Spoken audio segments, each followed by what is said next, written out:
Wes Carr, and for this lesson I'm going to show you 3 of my favorite licks in the key of G. Obviously bluegrass style, I'm a bluegrass player. These licks are kind of across the board. Some of them are a little more common than others. The first one will definitely be probably one you've heard before and maybe even have played before. I think the last one might throw you for a little bit of a loop. So good luck and let's get started. Alright, so this first tune is a really common way to kick off a break on the guitar, and it's got a lot of potential and there's a lot of different kind of things you can link to it. It's a great sounding lick. Let me play it for you here.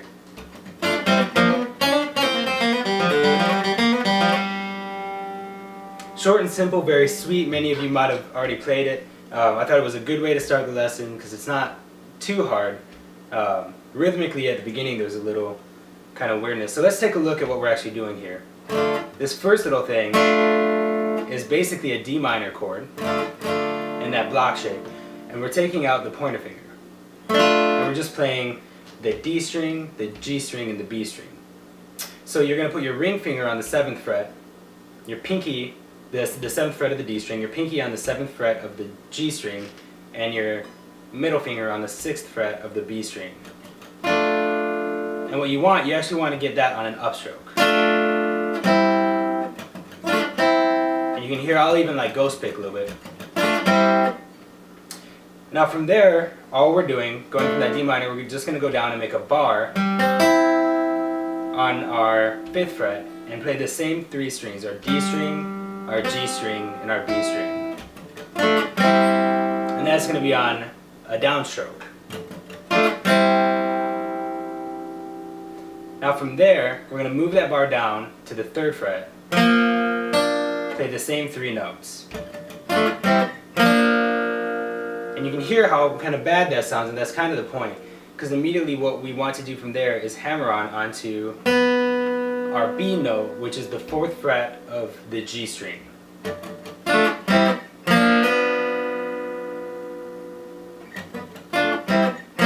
And you hear that all the time.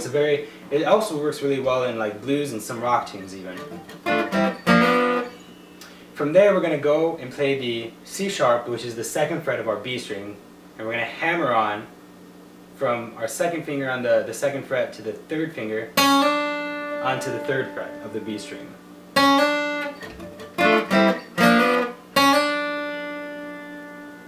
And then we're going to have our pointer finger back on the 1st fret, and we're going to do a pull off from 2 to 1.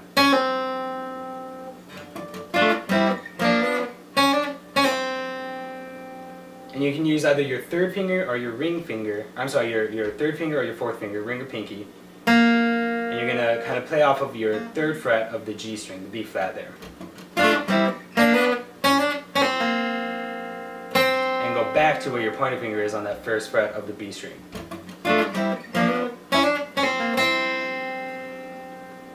Take your 3rd finger or your 4th finger, either one, back onto that B flat on the 3rd fret of the G string, and slide that up to 4.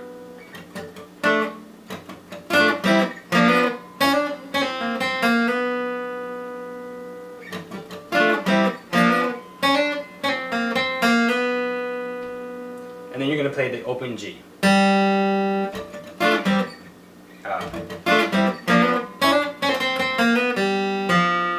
you're going to go down to your 3rd fret of your D string and play your F, or your the 3rd fret of the D string, and that'll be a pull off to your open D. And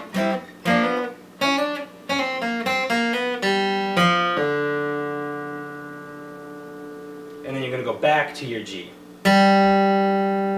You could end the lick there. I like to add in a couple more extra notes just to lead into whatever I'm going to play next.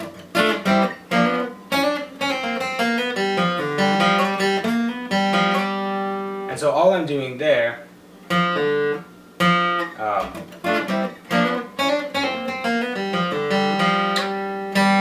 I'm doing a double stop, which means I'm playing the 3rd fret of the D string, that F. I'm sliding that into G, the 5th fret of the D string, and then playing my open G.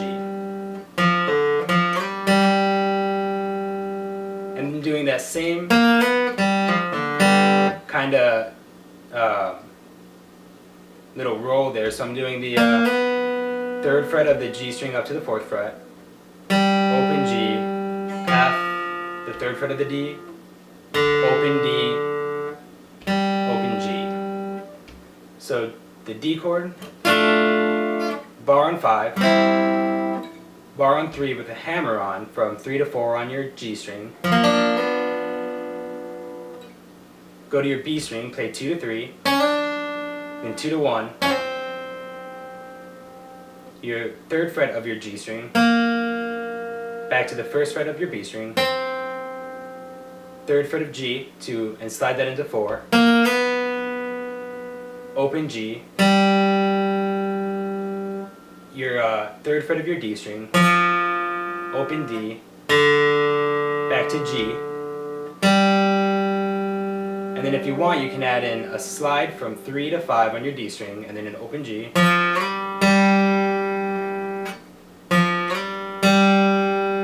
and then 3 to 4 on your G string, open G, 3 to open on your D, and end that back on the G.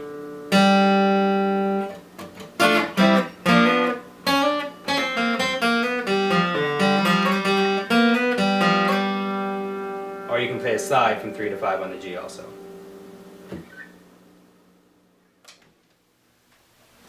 Alright, so this next lick is a great ending lick. It's a great way to end a break, and it fits over most of the traditional vocal bluegrass tunes. You're going to be playing it over your open D, or I'm sorry, you're going to be playing it over your D chord for 4 beats, and then your G chord for 4.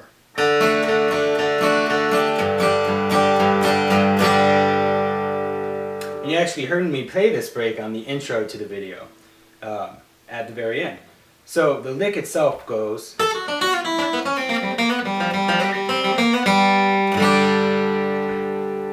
I think it appeals to me as a player because it's kind of outlining your D chord at the beginning there. And I think outlining chords, if you can add a lot of great taste and a good amount of space to the tune. I don't think you should fill the tune, obviously, with arpeggios because it ends up just sounding like you're playing chords and you're not doing much at all. But having that little section there can add a lot of depth to what you're doing. So I'm outlining the D, but instead of having the 3rd of the chord, the F sharp up on the 2nd fret, I'm playing the 5th of the chord, which is the A on the 5th fret of the E string. So from there I'm playing 5 down to the 2nd fret, down to that F sharp, to the 3rd fret of the B string. I'm just outlining the D there. And then from there's going to be a little chromatic movement down from the F sharp to the D, and I'm just going to play the 2nd fret of the E string, slide it down to the 1st, play an open E, and go back to the 3rd fret of the B string.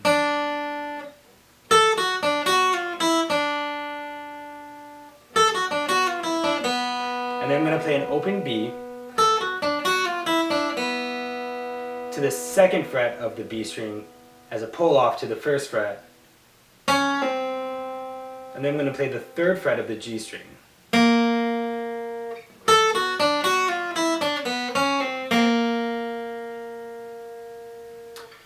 And then I'm going to play an open G, and then slide from the 3rd fret of the G string to the 4th fret.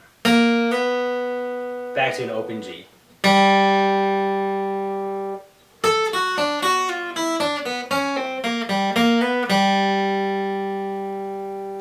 I'm going to play the 3rd fret of the D string, and then an open G. And then I'll be doing a double stop where I slide from 3 to 5 on the D string and play the open G again.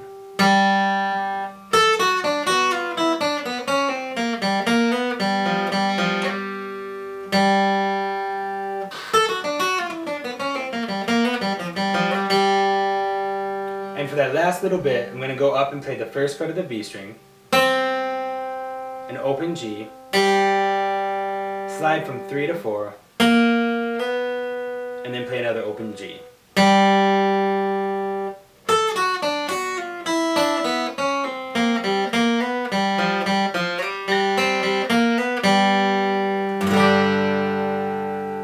there you have it, that's the whole lick.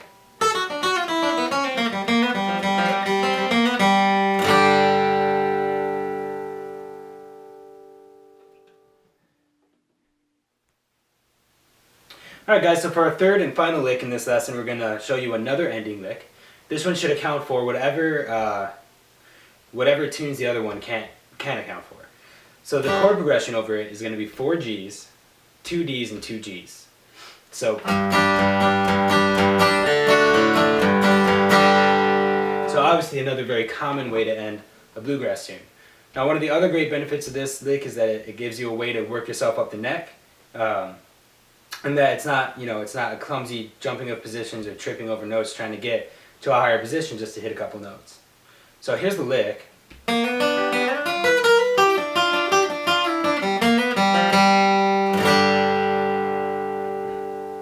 And again, you'll notice that I'm doing exactly what I said I like to do. I'm sticking to some chord formations for the beginning of the lick to open up a little bit of space. So all I'm doing here to basically focus around that G chord is I'm playing a G in 2 positions.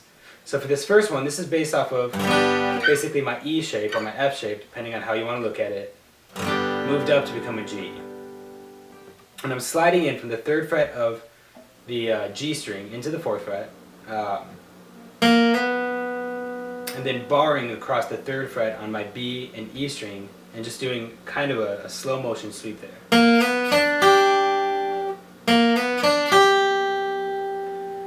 And from there I'm going back to that 4 and sliding that up to the 7th fret.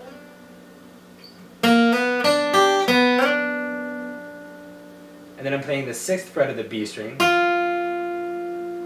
and the 7th fret of the E string. And what I have there is a G7. And this shape is actually moved from the D shape, that D7, until it becomes a G chord, or a G7 chord.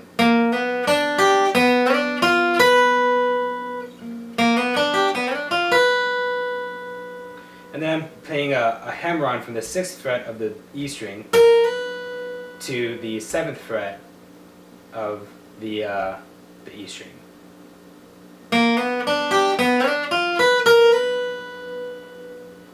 And then I'm going down to the 8th fret of the B string. And here I'm actually playing, now I'm switching over to that G, the normal G.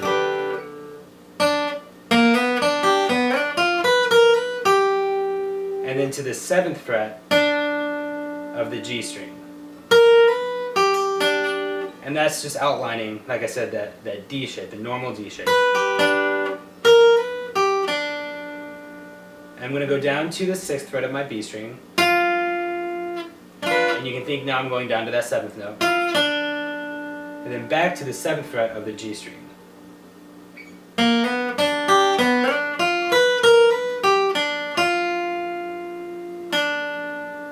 And then I'm going to go back to the G on the B string, which is the 8th fret.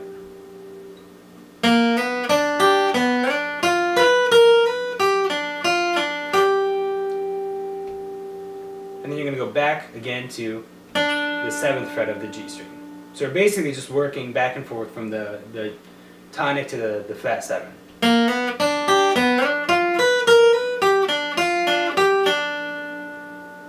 And then I'm going to go back to the 6th fret and do a pull off from 6 to 5.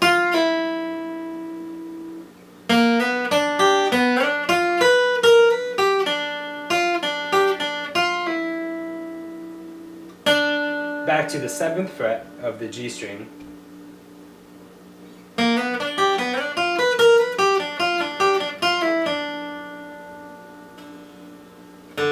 Then to an open G.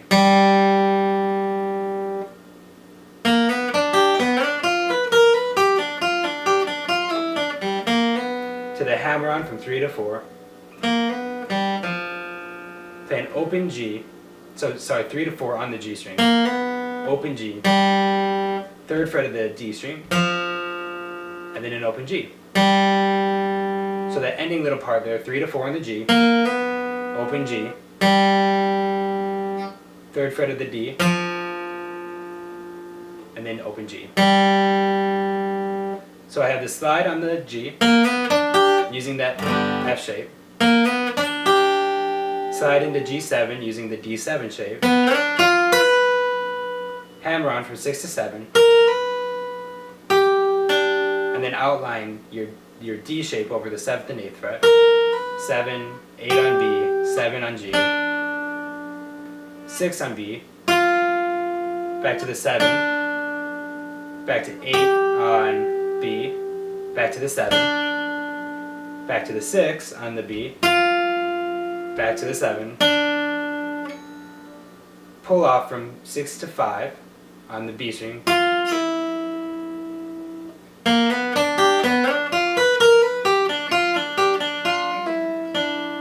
open G, either a slide or a hammer on from 3 to 4 on the G string, open G, 3rd fret of the D, and then back to open G. So one last time, the lick is.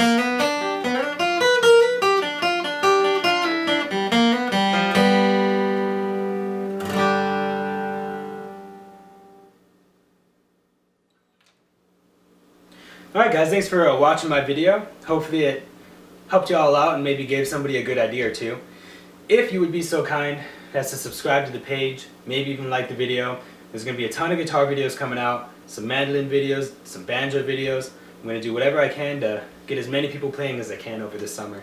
If you have any questions or comments, or if there's anything that you would like me to help you out with, go ahead and leave that in the comments and I'll see what I can do to help you.